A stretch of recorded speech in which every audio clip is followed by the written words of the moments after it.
प्रयोगाचं नाव आहे विद्राव्य आणि अविद्राव्य पदार्थ प्रयोग 14वा। त्यासाठी आपण साहित्य घेतलेलं आहे 3 काचेचे ग्लास,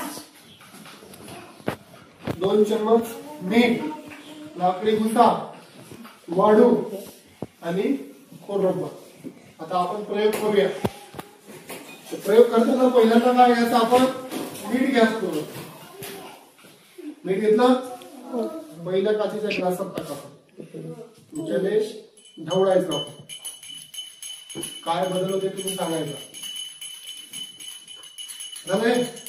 बघा निरीक्षण करा, ते निरीक्षण करा। पाण्यामध्ये मीठ टाकलं सरांनी आणि ते चांगलं मिश्रण ढवळून काढलं।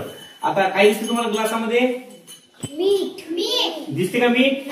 त्या पाण्यामध्ये विरघळलं का मीठ? बघा बरं। पाहू आपण आता हे वाळू घेतली आपण।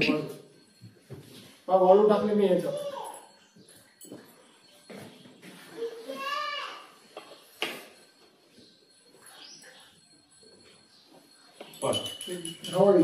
दुसऱ्या पाण्याच्या ग्लासमध्ये सरांनी आता वाळू मिक्स केली आणि ते मिश्रण सुद्धा चमच्याने ढवळून काढलं।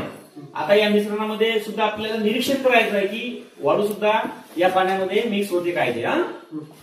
बघा आता या तिसऱ्या ग्लासमध्ये लाकडी भुसा टाकला सरांनी। आपण पेन्सिल सॉफ्ट केल्यानंतर जे लाकडी भुसा निघते किंवा लाकडाचा कुठलाही भुसा असेल तो याच्यामध्ये त्या सरांनी काय केलं, पाण्यामध्ये सुद्धा लाकडी भुसा मिक्स केला। आपण 3 ग्लासाचं आता या ठिकाणी निरीक्षण करूया। कशा आलं? चला हा ग्लास बघा, त्याच्यात मीठ आहे का शिल्लक? नाही।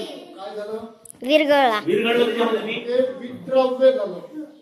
विरघळलं म्हणजे काय झालं? विद्राव्य झालं। आता हा दुसरा ग्लास, यामध्ये काय टाकलं आपण? वाळू विरघळली का? नाही। बुडाला दिसते। आता या तिसऱ्या ग्लासामध्ये बघा काय टाकलं आपण? लाकडी भुसा। तो विरघळला का?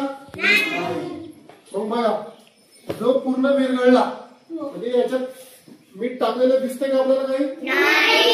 म्हणजे मीठ हा विद्राव्य पदार्थ आहे। या पाण्यात पूर्ण विरघळलं ना, म्हणून मीठ कसं आहे? विद्राव्य पदार्थ पाण्यात विरघळलं। आणि हे वाळू विरघळली का पाण्यामध्ये? म्हणून वाळू ही अविद्राव्य पदार्थ आहे। वाळू ही अविद्राव्य पदार्थ आहे। आता दुसरं लाकडी भुसा विरघळला का पूर्ण? नाही। बरंच तरतूद आलं, म्हणून लाकडी भुसा अविद्राव्य पदार्थ आहे। आलं लक्षात? बरं असेच आता सांगा बरं, अविद्राव्य पदार्थ तुम्हाला माहित आहे का कोणते? जे पाण्यात विरघळत नाही असे सांगा बरं। आहे का? सांगा बरं एखादा पदार्थ। हे खोडरबर तुमचा नेहमी, आता खोडरबर मी समजा पाण्यात टाकलं, विरघळेल का? मग हा कोणता पदार्थ झाला? अविद्राव्य पदार्थ। आता उदाहरणार्थ, आता आपल्याला साखर नाहीये, साखर जर मी पाण्यात टाकली आणि चमच्याने अशी फिरवली, गळून म्हणजे साखर हा विद्राव्य पदार्थ आहे। आलं लक्षात? आता दोघं तिघे या 3 ग्लासाचं निरीक्षण करायला समोर या बघू का, याच्यामध्ये दिसते का मीठ? बघा पूर्णपणे विरघळून गेलेला आहे। नंतर दुसऱ्या ग्लासमध्ये आपण वाळू टाकली, दिसते का वाळू आहे? म्हणजे वाळू ही विरघळत नाही, म्हणजे वाळू ही अविद्राव्य आहे।